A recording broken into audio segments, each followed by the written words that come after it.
artistry for from bars was girl, it went down from my perspective. Yeah, it went downhill. Yeah, I was like, oh, I could see it. As it was like this, and then it went. And I was like, yeah. dang. Because even the one Logic did, Logic was killing it with the bar. I was like, look at Logic doing this thing. Yeah. And then the next one was Chance rapping all them. Then I was like, oh yeah, I can see it. And that kind of started the whole. And that started the whole. Like what, I'm gonna get him in the minute. When you're looking in the back, when you're getting, when you seen in the minute, you're getting. And that started that.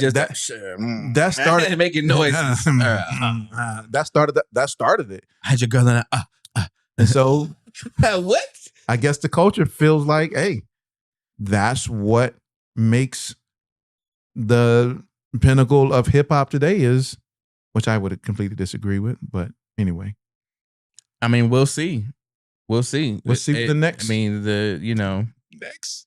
The journey is ahead. We'll see if any of them actually break out. We'll have to circle back to this. I'm gonna watch like 6 months from now to see if any of them actually have a record that, because just because you can't freestyle don't mean that somebody can't write you a great bar. If the labels feel like these guys have a following that they can do something with their audience, then they'll make sure that the records are at least. They do.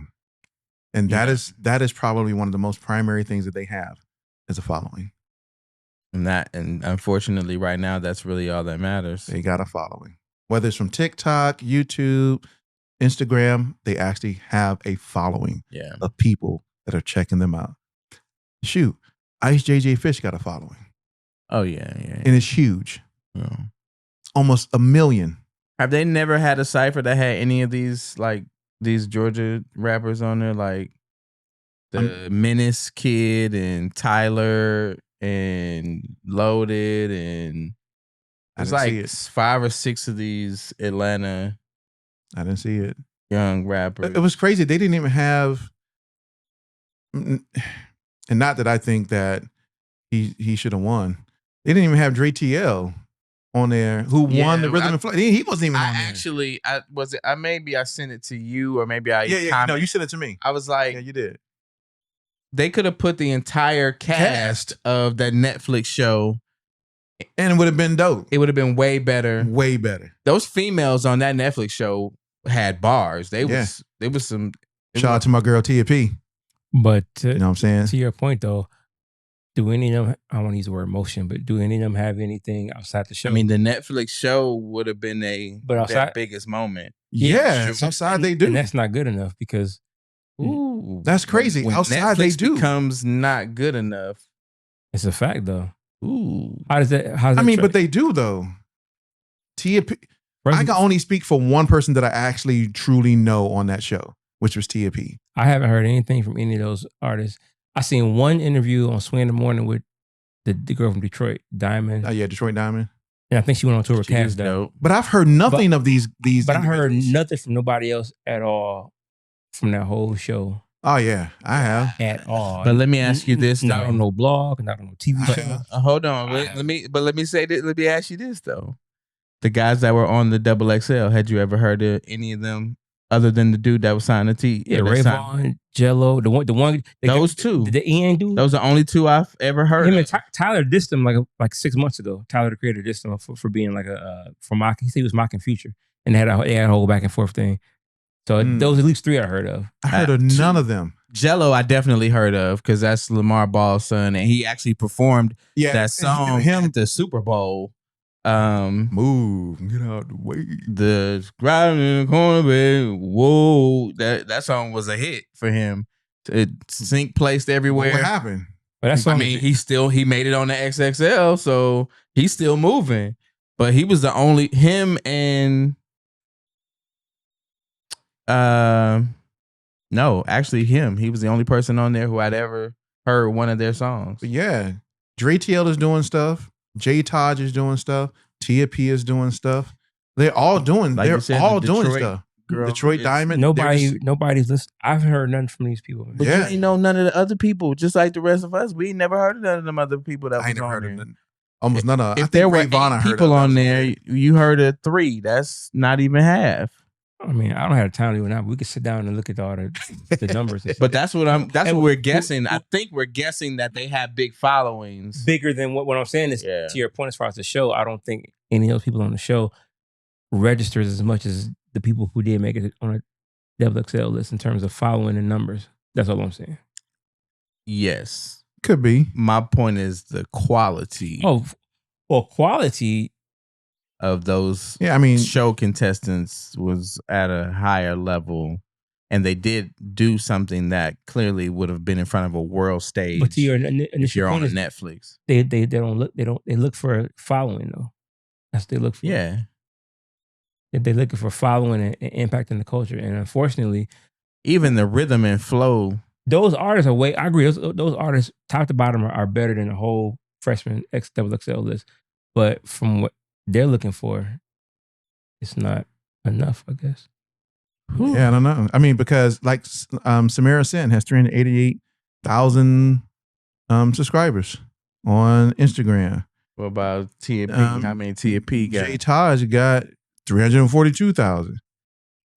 Tia P, she's still in the 2000s. Mm-hmm. Okay, but hold on. Just to be number one, nobody got more emotion than Jello. No, he got 3.3. Yeah, nobody got more emotion than Jello. Yeah, he got 3.3. I mean, he was on the Super Bowl. Detroit Diamond has 104,000. And who else? What was the other guy you named that you knew?